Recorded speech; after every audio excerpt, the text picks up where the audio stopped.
Beacon Press Audio presents Transfarmation, the movement to free us from factory farming, by Leah Garcés. This audiobook is narrated by Erin Bennett. Published by Beacon Press Audio, 2024. Dedicated to Bo, Henrietta, and Elsie, and all who suffer at the hands of factory farming. Better days are coming. Introduction. In the spring of 2014, I found myself sitting across from a man who was, by every definition, my enemy. His name was Craig Watts, and he was a chicken factory farmer, raising chickens for slaughter. My career is devoted to protecting farmed animals and ending factory farming. Until that point, I'd spent my whole life working against everything Craig Watts stood for. Now I was sitting in his living room. As I sat there, 1,000 questions were swirling in my mind. I'd been trying for years to get footage from inside a chicken factory farm at a time in our country when seeing inside a chicken farm was, and still is, nearly impossible. I'd failed every previous attempt. That day, I'd driven from my home in Atlanta to Craig's home in rural North Carolina. Before I left, I gave my husband the address and told him, "If I don't come back, look for me rotting away in the chicken litter." I was convinced I was heading into an ambush, not knowing my life would soon be changed forever. Prior to our meeting, Craig Watts had been raising chickens for 22 years in factory farms for Perdue, the fourth largest chicken company in the United States. When Craig was a young adult, he had searched for a way to stay on the land that had been passed down in his family for 5 generations, in one of the poorest counties in North Carolina. There were very few jobs in the area, so when Perdue came to town and offered him a contract to raise chickens, it sounded like a dream come true.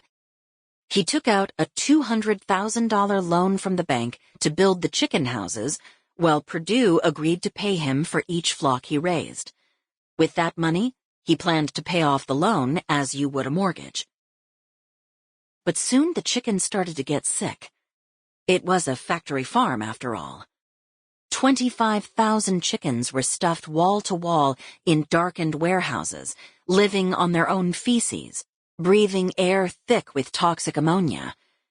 Many of the sick chickens died, and you don't get paid for dead chickens. Craig started to struggle to pay off his loan.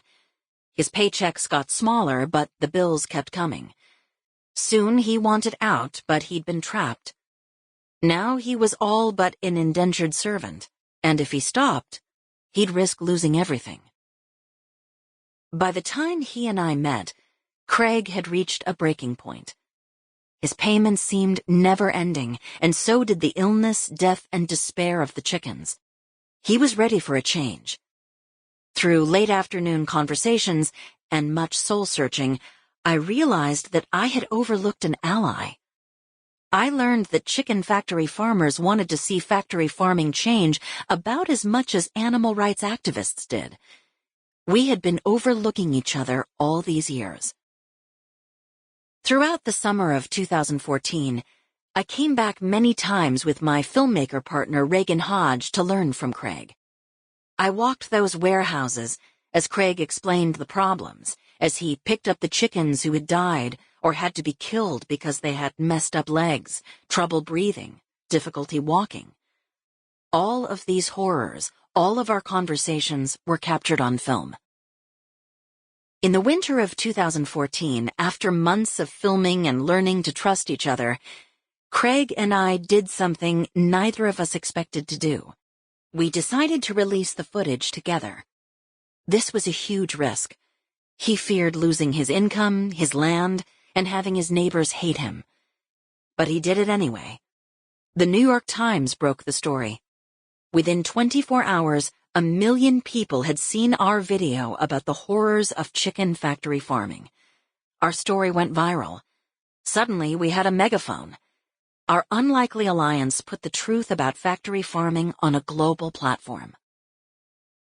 Too often, we become so entrenched in our values, in our fight, that we don't stop to consider what we might have in common with the so-called opposition. We jump straight to the differences, and it is often the tyranny of small differences that holds progress hostage. Craig was the very first chicken factory farmer I ever connected with, but there would be many more. In the United States, we still hold close an image of a quaint, independent family farm.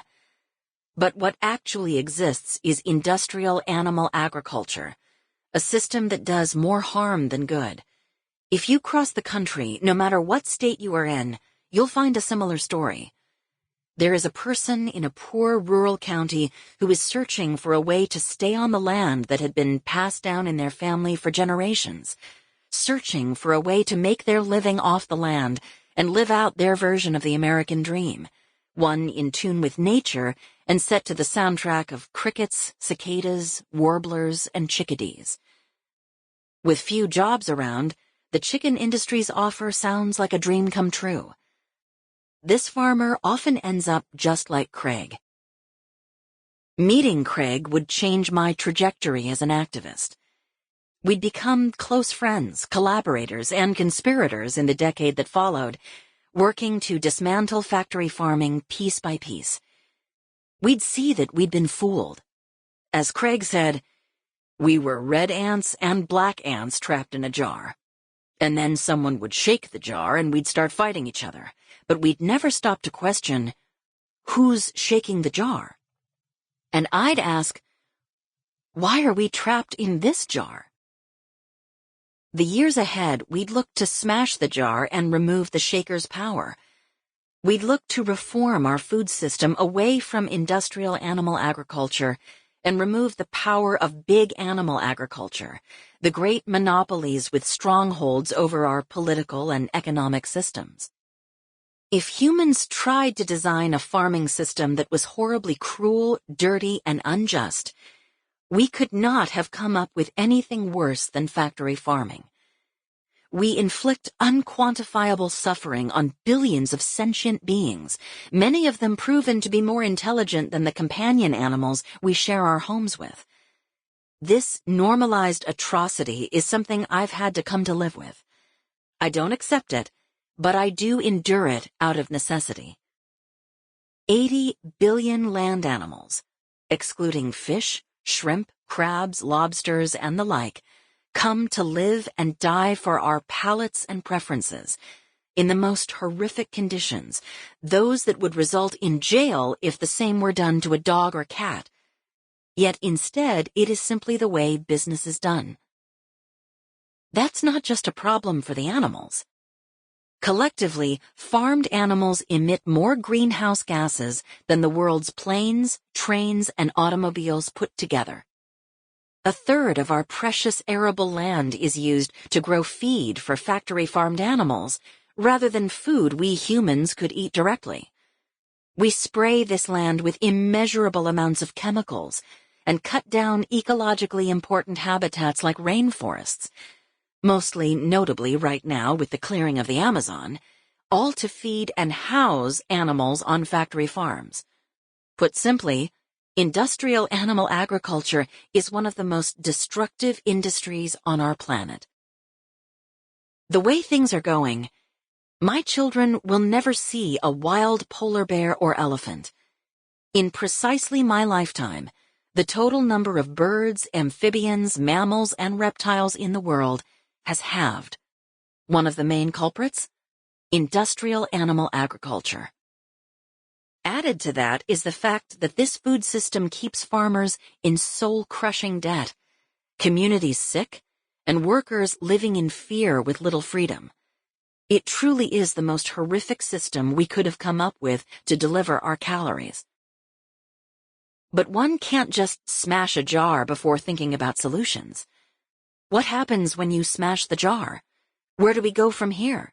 How do we rebuild a world of our own design? Craig and I had an idea, and we weren't the only ones. Around the country, fed-up farmers were starting to ask, what else? Sample complete. Ready to continue?